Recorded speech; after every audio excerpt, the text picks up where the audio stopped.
So I just saw Ready Player One.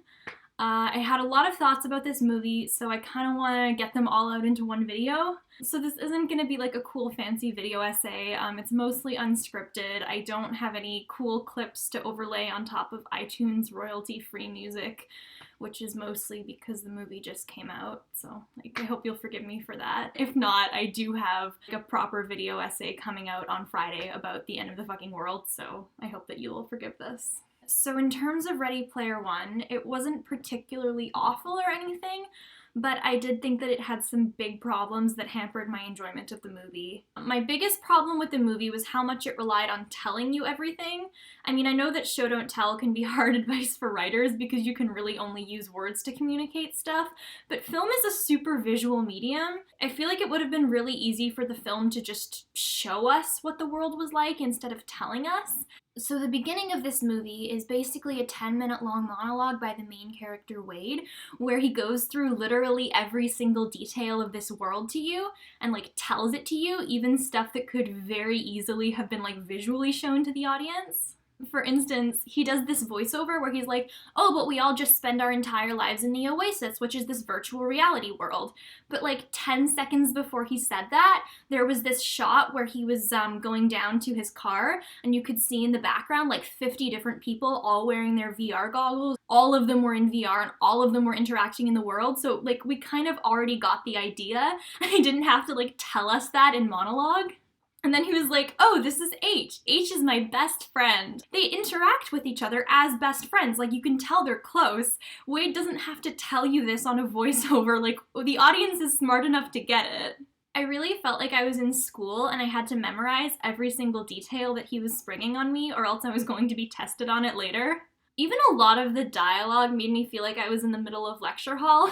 I don't think that this is a real term in film criticism, like I've never heard anyone else use it, but I always use the term expo speak to describe dialogue like this. Basically, it's just really unnatural sounding dialogue that doesn't have any purpose other than to convey exposition that the characters would already know. It would be like if in the middle of Star Wars, the writers still hadn't found a creative way to tell you who Darth Vader was, so they just had Luke turn to Han and be like, we have to defeat Darth Vader, the evil Dark Lord who rules over the Empire using the power of the Force. I think there was one moment where H was like, is that Artemis? And Wade was like, yeah, the famous Gunter. Both characters would already know that, and it was just in there for the benefit of the audience, but because they would both already know that, it just sounded really weird. There was a similar scene where the evil CEO was giving a briefing to his team and they're arguing about money, and he's like, if we win this game, we get billions of dollars, but like, this is common knowledge in that world, yes? They would already know that. There was no way to show us any of that information, so they had to have the characters telling us over and over again. I didn't like that very much. The villain was just like weird in general.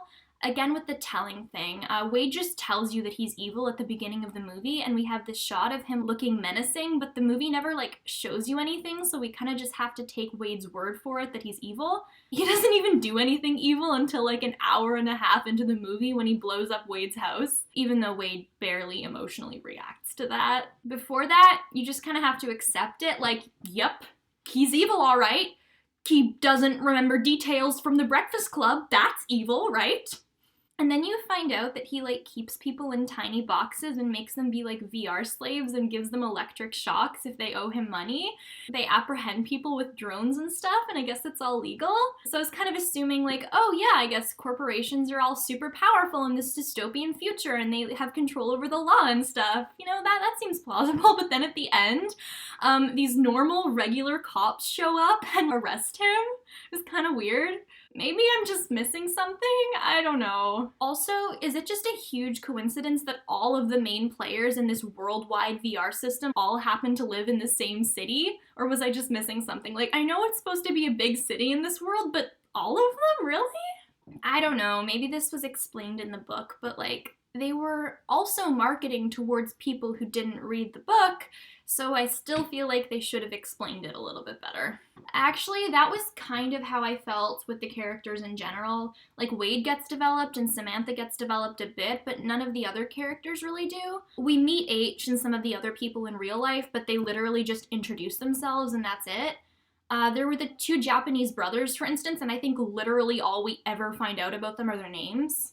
Maybe I missed something here too, but there was also like a resistance thing with Samantha that was never fully explained. She lives in this greenhouse, I think, with a couple of other people, and we get to see about 5 minutes of it before it gets broken into. And she briefly mentions that it's a resistance, but like, what are they resisting? Is it the company? How are they resisting it? How did this start? We don't know. I guess that wasn't really the point of the movie, but I did find myself wishing that some of the other characters got a little bit more development. Like, I know they were side characters, but literally we only find out their names. As a result, when they kissed at the end, it also didn't really feel earned. It was just like, yeah, obviously, cool, can we get back to the movie now? I didn't think they had any real romantic development. Wade sees her once and is like, a gamer girl, I'm in love with you, and she's like, no you're not, and then they fall in love at the end. Inside the game itself, I did think that the graphics and the action sequence were really cool. I'm not sure which animation company they got to do the CGI stuff, but I thought it was really like Uncanny Valley in a good way. Stuff like Godzilla showing up or one of the characters transforming into a Gundam made for a really cool final fight sequence, even if it was like a little bit much at times. The car race. The car race was also really neat. There was this one part where he was like going backwards and you could see all of the racing track on top of them. I thought it was really visually cool, and I liked how they depicted stuff in the game, like the characters selecting items and then they materialize out of thin air. I thought it was really awesome. I think they just made really good use of the digital world in this movie in general.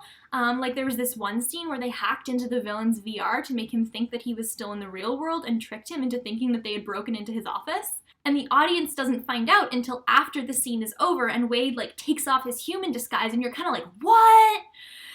The moment did get ruined a little bit because he spends like 5 minutes afterwards explaining exactly what he did, and it's like, yeah, we get it. But it was still a really cool usage of the two worlds thing. I like the soundtrack too. I mean, it was 80s music, and I like 80s music, so like that's kind of a given, but I don't think it's physically possible to review this movie without talking about the nostalgia stuff, so I did think that some of it felt a little bit manipulative to me. I feel like there's a drinking game somewhere where you just take a shot every time they mention the 80s, and then you die of alcohol poisoning in the first 5 minutes. And a lot of it I didn't feel was entirely true to what it was actually paying homage to. Like there was this scene where you had the Iron Giant beating up Godzilla, and like it looked fucking cool, but the whole point of the Iron Giant was that he didn't want to fight. So it's not so much, hey, here's a cool loving tribute to this thing that all of us love, and it's more like, hey, do you remember that thing from the 80s? We also remember it. We remember the 80s. Do you remember the 80s? Please give us money. It's like, I get it. I remember the 80s. Okay, I was born in the 90s, but I remember remembering the 80s. Please. It eventually kind of got to the point where I was reminded of the Big Bang Theory and its idea of how a joke is just having one of the characters mention something nerdy and then pausing for a laugh track. And you're just supposed to laugh because, oh, he mentioned Star Wars. It's nerdy. He's a nerd. Throwing a bunch of shit at you that you recognize isn't like a substitute for quality. It's just shit that you recognize. Overall, the movie had some really cool visuals, some neat concepts, and a pretty good usage of their VR setting, but it did have a really underdeveloped plot, awkward exposition, and it did feel like sometimes they were relying on throwing random 80s references at you and just like hoping the fact that you recognize them would make up for all the stuff that it lacked. I didn't feel like I wasted 2.5 hours of my life by seeing it or anything, but I do think that I probably wouldn't see it again unless like I was on an airplane and the only other thing to watch was Jack and Jill. Overall, I would probably give this film 5 out of 10 Rubik's Cubes. And if you remember the 80s, you are now legally obligated to give this video a thumbs up because I said something 80s. That's how this works, right? I figured it out. Okay, someone give me a multi-million-dollar movie deal.